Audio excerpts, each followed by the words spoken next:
Au Soudan, la situation politique reste tendue dans la région du Darfour. À cause du regain des violences sur le terrain, le processus de dialogue a été fragilisé par de nouvelles confrontations militaires.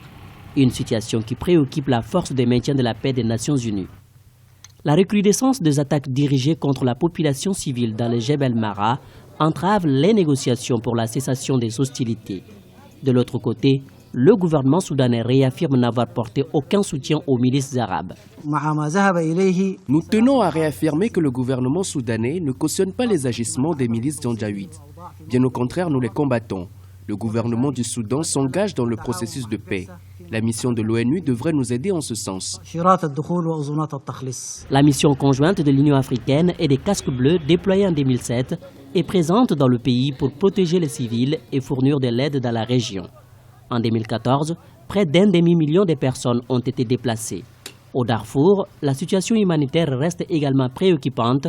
Selon les Nations Unies, environ 4,4 millions de personnes ont besoin d'aide.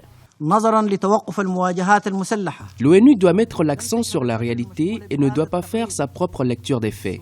Le besoin d'aide humanitaire est réel. Mais nous menons également les démarches pour rétablir la paix dans le Darfour. Et ceci ne pourra pas se faire sans la mission de l'ONU. Depuis 2003, le Soudan est en proie à une rébellion armée. Plus de 300 000 personnes ont été tuées au Darfour depuis le début du conflit. Le 10 octobre 2015, les négociations de paix avaient officiellement repris entre l'opposition et les groupes rebelles. Une partie des rebelles avait boycotté la rencontre.